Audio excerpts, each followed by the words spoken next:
service. So when he cooks or do that, clean, I go, oh, honey, thank you for washing the dish. So many times you think that the touch can only happen during the sexual act and the union between that husband and wife. But the touch could be in the small thing, many boxes. But you never know what's inside until you do what? Open it. Open it. All right, and then hold up this, and you'll see that there are other boxes are inside. And men, we need to be romantic.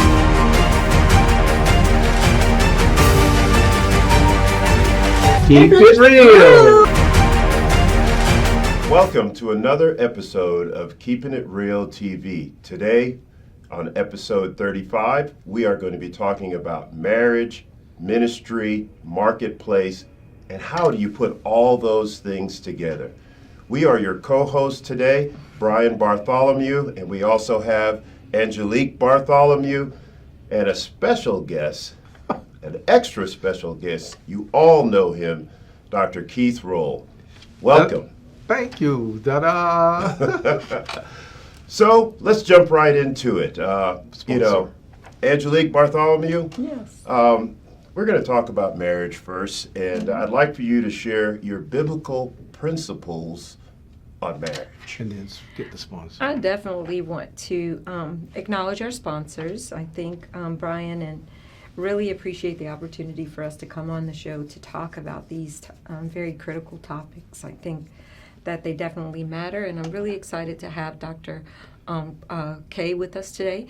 Dorothy Cook is one of our holistic and health and wellness sponsors for today's show, so we want to definitely acknowledge Dorothy Cook and tell you thank you. Excellent. Thank you for that. So we're both co-hosting this here today, and we're going to have fun. So if you don't mind, if we can talk a little bit about marriage and tell us your biblical principles regarding marriage. Regarding marriage, I think, of course, the institution of marriage is truly ordained. I think you and I just had this conversation. We did. About if marriage is ordained and if all marriages are ordained. And the institution of marriage itself, just like the Bible, never changes. God is the same today, yesterday, and forever. So if marriage is an institution that's ordained, it's definitely something that is sustainable under the Word. And I think that we change, but the Word doesn't change. So the challenges and everything that we experience, I think, on a regular basis throughout our marriages are due to the fact that we're human and we change. But that institution is the same. And going back to that, my biblical principles, when you and I are in our different states or different mindsets, is the marriage ordained? Is that intended by God? Did we intend that when we got married? And it brings me back to the root of marriage. What do you think, Dr. Kay? Well, I think you're right on, because first of all, that God is the creator of all. And in Genesis, it lays the foundation. And it talks about he created man and woman. And so marriage is ordained. Now, there is a disqualifier. Not every marriage is made in heaven. Okay? Because a lot of times you may have people that really do not know the Lord, and I'm not condoning or condemning anybody, but you'll have people that may live together for 15 years, and then that's a common law marriage. But the institution of marriage, God says that he created Adam and put him to sleep, took woman from his side and called her woman. So she is a woman, she's a man with the womb so that she can bear. And he also lays out that reproduction, multiplication, and whatnot. So marriage is ordained. It's the microcosm of all of the other institutions. Therefore, marriage, then you have church, you have then government, and then you have your employer. And therefore, oftentimes, if the family is out of order, all of the other institutions will be out of order also. Awesome. Very Awesome. well said. Great question. Powerful, powerful, powerful information. I appreciate that, Dr. K, for sharing that information. Makes me think of a question. Does marriage make you a better person? I'll let you take that, Dr. K. I think marriage does make you a better person. And I'm going to give a personal experience. But in Genesis, God said that it is not good that man be alone. Okay. Have you ever noticed that? Adam was so busy tilling the garden, taking care of the animals. He gave them name, and they were paired. But he himself did not have a helpmeet. And he didn't even realize it was God said that marriage is a good thing. I think about Gladys Knight and the Pips, and she's saying, "You're the best thing that ever happened to me." Remember that? Right. And I'm going to serenade that on an episode because we're coming up, Joe and I, to our 4th anniversary. And I went through a divorce, and there's some questions you're going to ask where we can sometimes get out of priorities, get our priorities with ministry or work all jumbled up, and it jacks up the marriage. Right. And so I really feel like my wife, Joy, that she couldn't be here because she's on another assignment. She is a nurse. And when I was also single and divorced for 18 years to the two of us. And we were introduced by a friend, a mutual friend, and I just was saying to myself, I gotten out of a relationship. Oh, I'm not interested in everything. But to give you the short of it, marriage has made me a better person. Because when you're alone, you can't get a lot of mileage and do a lot of things. But when there's two, the Bible talks in Proverbs of how two can multiply, two can taste 10,000, etc. And so I really feel like she has lit up my life. I've lit up her life. She's crazy about her honey boo, and I'm crazy about my queen boo, and we are better together. So it has made me a better person. Your dibs? I mean, undoubtedly. I think being married and having the challenge as well as the love that the outside world really can't provide in a marriage is really empowering. So I think that you definitely have an opportunity to become or be a better person just by the institution of marriage, because the two minds being brought together and spirits, they have to coexist, and iron sharpens iron. So even when we feel like, it's not a really good position to be in, to constantly be mirrored. You and I have had the conversation about, mirroring each other and why that's such a challenge. But imagine if you were, insistently alone. Like Pastor Dr. K said, man was not meant to be alone. And it's good when a man finds a wife because he finds a good thing. Mm-hmm. So that good thing has to be refining and improving who we are as individuals to actually be a better spirit together, I think. So, yes, I think undoubtedly. So what you're saying, it sounds like, is, being in a marriage is an opportunity for growth, whether you like it or not. Yeah. Yeah. And most of the time, it's usually a pressure point because one is going to be pushing on the other, and that refinement, you have to have commitment, right? And it's that commitment that, hey, we are going to continue to push on each other, you know. Or draw. I Or think you draw Yes. draw from Or each other, pull. or pull. Yeah, Pull. yeah. Okay, refine. Right. Right? That's where many of us, you know, say, well, this is crazy. How do we do this? How do we make this happen? But in that commitment, there has to be communication, right? Let me go back before you. I don't know if you're getting ready to fast the forward next question. to the next question. This will be a good segue based on what you were saying. Does marriage make you better? Okay. And you're talking about being alone. I did a lot of mission trips. Don't travel as much now, but we went to Ghana, West Africa, and I took a couple with me, and they stayed on in England. And when they came back, they showed me all of the pictures. And I really became sad. And I said that I could have gone to England, but I would not have had my rib or my wife there with me to enjoy those Kodak moments that they had. And I mean, like they were two, you would think that they were two newlyweds, how they were acting as they were showing the pictures of being together. And they still travel.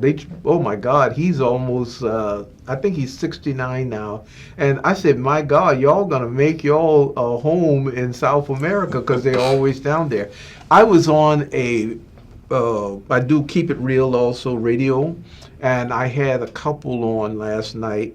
I mean, they'll be airing next week, and they got married, both of them in their late 30s. And this is what I asked them, how do you complete and also complement one another? Because I feel when you're together, you're talking about making each other better, because I have weaknesses, I have strength. You have strength and weaknesses and vice versa. But together, it's just like that iron sharpening iron, and you're going to polish each other. And this is what she said. Her husband has brought out the best in her. Her husband has really, he's easygoing, he's calm, whereas I'm not that way. And therefore, I have been drawn to balance this now and not be all sporadic or frenzic, etc. But this is the thing. Their first 2 years, he's in the Army. He was deployed for 9. The second year, she got diagnosed and had to have breast cancer, both breasts removed. It was a really tumultuous time for them. Yeah. Why am I telling you this? They said this on the radio, that because of those pressures, many people could have walked out. But she said, in spite of what I went through, and he echoed this also, we have become better. Wow, that's a lot of nuggets right there, Dr. K. We have become better. That's huge. That As is a huge. person and as a couple and as that institution of marriage. Yes. That's huge.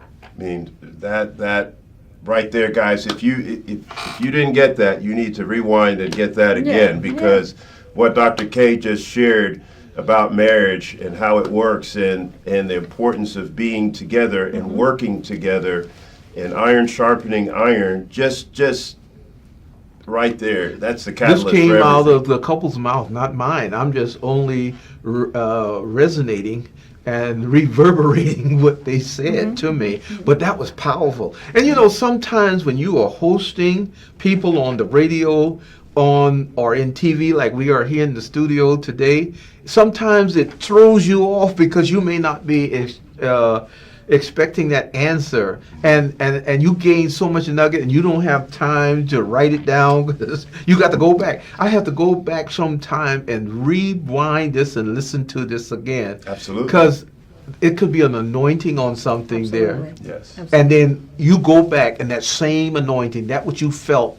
right then and there. I have a tape 30 years from Oral Roberts University I'll go back and listen to, and the power of God that fell, I still experience it some 30 years later. Wow. I would like to touch on something you said, Dr. K. You mentioned that in that relationship, in that example, there was one person that was kind of stressed and, not stressed, but, more aggressive, and one was more relaxed and more passive, right? So with that, the one that was more, aggressive kind of tempered, and that relationship, began to really foster and get better. How would it work in a situation where both people are more passive, right, and really not communicating in the manner that they need to work to get things, to resolve things and come together, or in a situation where maybe both people are volatile and very, I'll let you go first.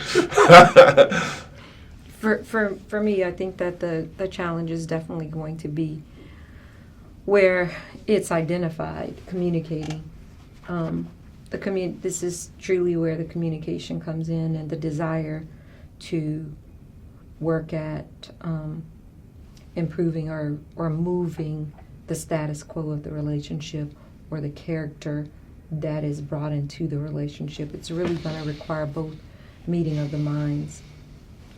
I think spiritually and emotionally, for them to be transparent enough to be open enough to address the passivity or the adjustments necessarily to really sustain and maintain the relationship. I think this is my thoughts, and I'm going to be very radical, and I'm not knocking anybody. If you are that carbon copy, somebody isn't needed. Someone isn't needed.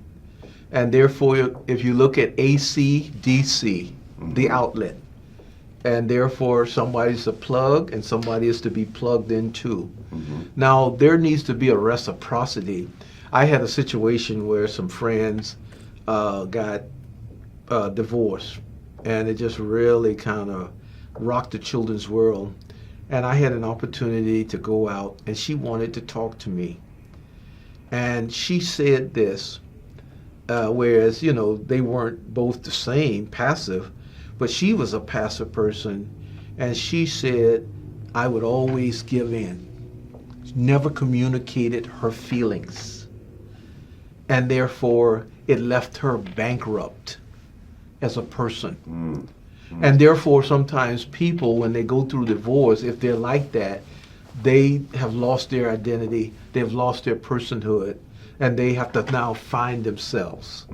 And she said that I wish I could have said no, but that was not my nature.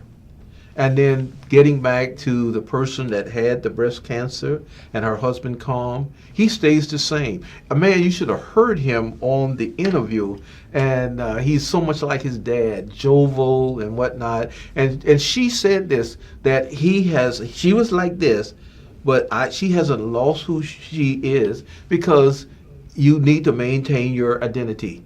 Correct. You need to maintain your personality. You need to maintain your temperament.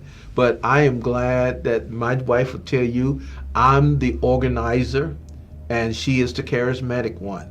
I mean, like, she'll go and post something on Facebook, 10,000 people responding. The only thing I have to tell her, and I hope we touched on this, the five language of love, I need words of affirmation just like you're giving to them to your Facebook fans. Interesting. That's a lot there. I certainly can relate to that. I feel like, when it comes to, it's kind of like opposites attract is what you're describing here. And certainly in our relationship, we have a lot of differences, which brought us together, which made us very excited, and we're still excited today, but it's how to communicate that in a way that maybe is non-threatening, that would, arouse the negative parts to come out. How do you manage that and show respect and love, but at the same time express your feelings? What are your thoughts there? Well, first of all, it goes back to the garden.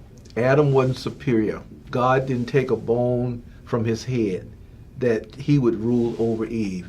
nor from the foot, that he will just trample over her. And some men do that. But yet still he took it from the side. Why? That joined together. Have you seen Siamese twins Yes, that are joined together at the hip? Yes. And whatnot? That's a husband and wife and whatnot. And therefore, that's the beauty of it. And then therefore, communication is key. I can't read my wife's mind. And so if you get upset and I didn't do anything, and there have been times, you know, like we were really newly married, because it really takes 5 years, I think, for you to fully know a person and understand a person, just like in business, after the 5-year mark and whatnot. So what I'm trying to say is they have to open up their mouth. I can't read your mind. Yes, I may be a prophet and the son of a prophet, but even the prophets in the Bible, God didn't reveal a lot of things. And I think this is the problem, and you correct me, and I'm not being, what you call it, women, I'm not trying to bash women or be disrespectful, but they will sometimes hold it in. And then they get mad at the husband because we're not knowing what you're feeling because you won't open up your mouth. Go ahead. I mean, that can definitely be the case. Brian and I have, like, really in recent months, even recent years, began to express, you know, direct, transparent communication and trying and working towards not taking it personal. It always, I think, is going to be more impactful, and it's always more challenging to be, in all honesty, transparent with the people that you live with, because you can, you know, put on a front for people outside of the house or what have you, but you expect or anticipate the people that you live with every day to have watched you enough and seen you enough and interacted with you enough that they act like you or interact like you, or they can read your mind, as you said. Signals. So, they can read signals. So I think that the communication in a relationship is really the key to intimacy, the key to business, the key to Ministry. ministry, the key to family. And if that is in any way blocked, we recently had a conversation about how we're defensive in responses. So, you know, a spirit of defense can actually be present in the house where you don't want to hear your spouse tell you anything. You want to defend it. Because you've been outside in the world fighting all of this time, so you bring home fight and you bring home defense. So really getting to a granular level of communication allowed us to, I think, understand each other better, communicate more transparently. I mean, just this morning, I said to Brian, hey, I'm feeling this way or whatever, and I promised that I wasn't going to leave the house with anything on my mind like that. And he literally said, hey, Angelique, okay. He didn't respond. He just said, come give me a hug. And to me, that I think it was one of the best things. Touch. That 5 language of love, to touch. That we've experienced in a long time in terms of just like outright communicating. I left the house totally empowered, like, okay, got that done. You know, and I conquer wasn't, the world. Yes, and I wasn't like thinking Pay all day. attention to that one. That's an important. No, you really get a sense of understanding when it can be received. I mean, imagine how you feel, babe, when I come back to you and I don't rebuttal, and I, literally just hear you out. A lot of times, it is literally just that. Well, I absolutely agree. I think that, a lot of times, as we touched on, signals, right, are misread. Yeah. In fact, a lot of times, signals are misread. Or sometimes we say something, but how it's received is how it's said. How it's said. That's true. Or how someone received it, right, is totally different from your intention, which can spark a fire that was totally, not necessary. So again, transparency is the key. And honesty. But sometimes with honesty, you have to be prepared to hear what the Right. person The will truth. say. The truth. The truth, agreed, but you may not like what you hear. And you have to sit and let that resonate, at least go inside, try it on and see, is there any validity Yeah. with this? I think that's Rather than immediately become defensive, And as put a you wall said, up. put a wall Shut up. down. Oftentimes, with everything going on in the world, career, family, everything, we're quick to put a defense up. So I think it's essential, especially in those times of communication, to say, okay, I'm going to listen. I'm going to try this on. I'm going to evaluate, see how this feels, and, try to respond in a manner to, correct the situation. Very quickly, I know that time is slipping away. It's never enough time. But, as you grow in years, you all been together for 20-something odd years, and therefore you can backpedal and your thought patterns. And even before you say something, the other person can bring it out. But that comes with studying, and that's what God said to Adam, study her. And men, we are made of steel and velvet. And we can't always be heavy-fisted. And that velvet part of man will listen to her, see, hey, something isn't going right. Even if you're on the phone, you should be able to discern it and then deal with it. And therefore, we are so glad that you are the co-host and you get an A.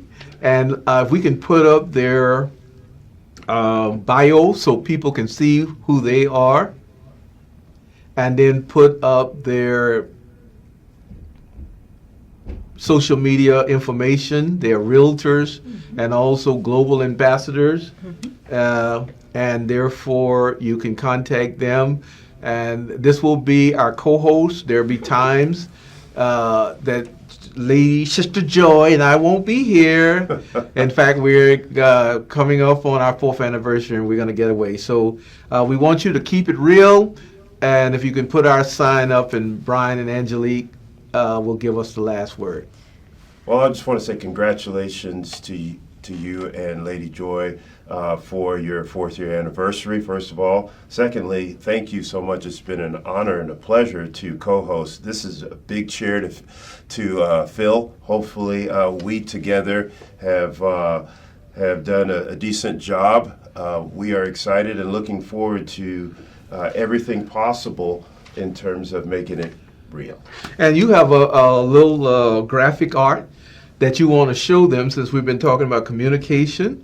Brian, if you can hold it up and let the people see communications, what it's all about.